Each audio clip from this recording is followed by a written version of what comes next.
when we talk about design, we usually talk about aesthetics or we talk about user experience, but we neglect to talk about sales and money. But if the websites we design do not generate money, there's not going to be money to spend on aesthetics and user experience. And so can designers actually impact sales and conversions?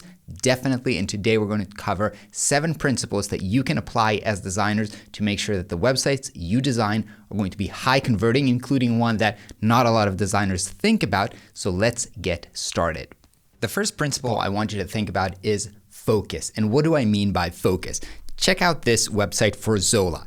How many things here you can actually go ahead and click? How many things are clickable? So there are actually the 2 call to action button. Let's go and find a couple. There's a bunch of them up in the navigation, and there's also at the top, start your free registry, and then find a couple and help and log in. And then below, there's all of these 4 different options to click from. There's a lot of things to click about. Now check out Netflix landing page. How many things can you click here? You can either get started or you can sign in. That's it. So that is focus. Focus is you have a one clear message where you're directing people to exactly the one thing that you want them to do. There's a phenomenon in psychology called paralysis analysis. So if you have too many options, you're going to start thinking about it and not be sure, what should I do? And that's going to end up leading to less conversions because you're not going to do anything. Now here's a super interesting graph that I took from Unbounce. Unbounce is a platform for landing pages, so they have a lot of data about conversions. And here's what they say. Basically, the less links you have on your site, or the less, in the section that you're looking at, the more chances are that it's going to convert. So most websites have, on average 4.39 links, and if you have less than that, you're actually going to convert more. Definitely do not add more than that. So that's principle number 1, focus, less choices, very clear call to action for one specific thing.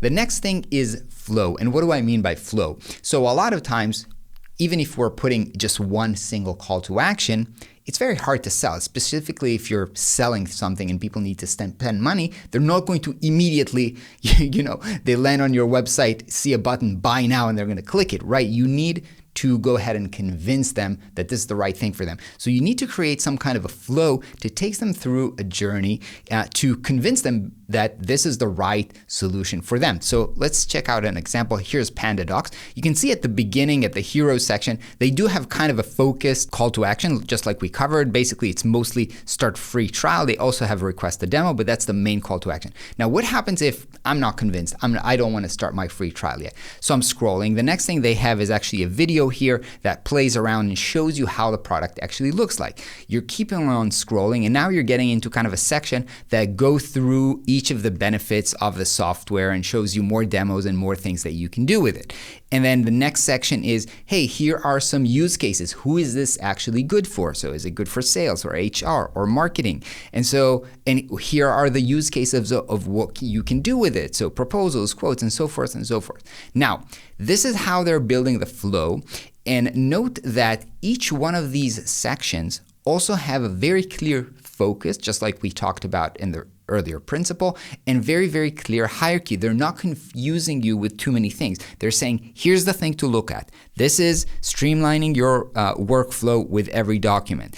In this section, you're only looking at this. See how our customers are using PandaDoc. Here, this is a section that was testimonials, basically, what other customers are saying. So basically, every section has its focus and its hierarchy to clearly take you through the flow of convincing you that this is the right product for you. All right, the third principle, and we've already started seeing this on this page, is trust. Obviously, this is another psychological phenomenon, which is people trust what other people have done because they're not sure what's right for them. So we need to build trust with them, and there are a few ways to build trust using design. First of all, we have elements just like we've seen previously, like testimonials here in this demo, in this example of Gobi. You can see this line of reviews and 5 stars, and you've probably seen this in a lot of websites.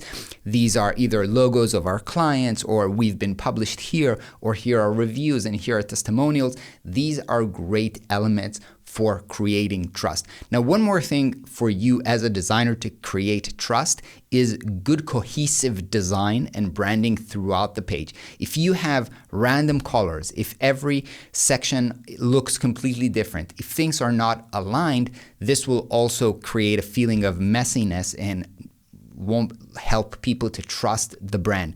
And so, number one, use elements, trust building elements like reviews, logos, and testimonials, but also create a cohesive brand and design language throughout the page to help create trust.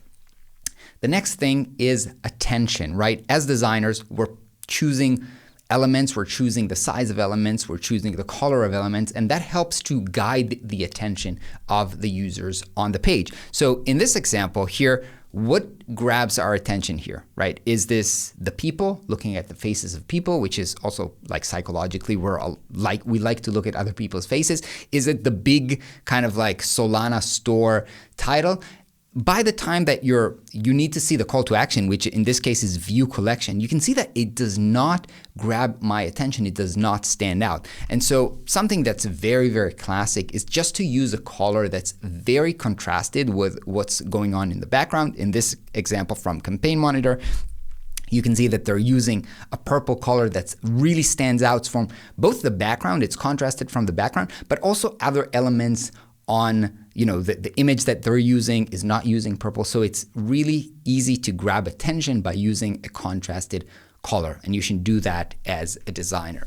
Now, another element is to reduce friction. And what does friction mean? Anytime somebody needs to do something, they need to click a button, they need to scroll down, they need to move to another page. That creates friction. And the more friction there is, the more likely they are to say, you know what? I don't feel like doing this today. It takes too much time. It's too difficult. I'm just giving up, and they're not going to purchase. So one way to really reduce the friction is in this example of Egghead, which is courses for developers. You can see that the only thing you need to do here is put your email and click Start Learning. This looks very, very easy. There isn't like a very big sign up form with like 10 fields in it. You don't need to click a button of Get Started and then be taken to a page where you need to open up an account and connect my Google and all of these different things that might scare me, might be time consuming. I don't have that data right now. And so the more that you can simplify and break down the process to reduce friction, the more high conversion your website is going to be. The next element is scarcity and urgency. So those are actually two different principles. I've grouped them together. What do they mean? Scarcity means something that there is not a lot of, right? So let's say I only have 5 editions of this bottle. So it's limited, right? If you don't grab this, there's only 5 left, right? You might not have this. So by using this tactic of saying there's not a lot of this thing, you need to get it. It creates an urgency to buy. Now, urgency in general can be things like you're running out of time, so we're going to close the door, or the discount is going to expire. And using kind of like timers, here's an example again from the Gobi website. You can see here at the top, they have special offer, get 15 off 2 orders, and you can see a timer. This offer expires in 19 hours. So seeing the clock ticking like this creates the urgency to say, well, maybe I said, I'll come back to this next week, maybe not right now, but now I know that if I think about this too much, I might lose this really great offer. And so this creates the urgency to buy now. So using these two in combination, you can use one of them, you can use scarcity, you can use urgency, you can use them together. But the point is this, to tell people that they need to take action right now, or else they might lose the great offer. And lastly, and this is something that not a lot of designers think about, is speed load. Not a lot of designers think about this because they think, this has to do with developers, right? They need to build this on a fast server and so the website loads fast, right? And by the way, you can go into Google PageSpeed Insights to check out your website to know how fast it loads. And if things take too long to load, right? People are just, and Google has the data on this, people are just screw this, I'm not going to buy here, right? This takes too long and they're dropping. So the faster the website loads, the more conversions you have. And by the way, our Flux Academy website is not optimized for speed load. And I'll tell you why, because we're using very heavy imagery. So again, this is your choice as a designer. You can design for assets that are not going to be heavy. For example, if you're using either less images or smaller images, not like big images, or if you're using vectors, which are loading faster and smaller file size versus images, you can make your website load faster, and then you'll have higher conversions. I know definitely we need to step up our game on page speed.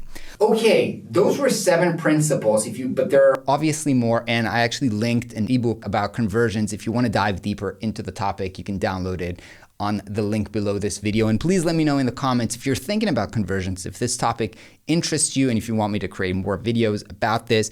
And of course, like and subscribe to this video. I will see you on the next one. Peace out.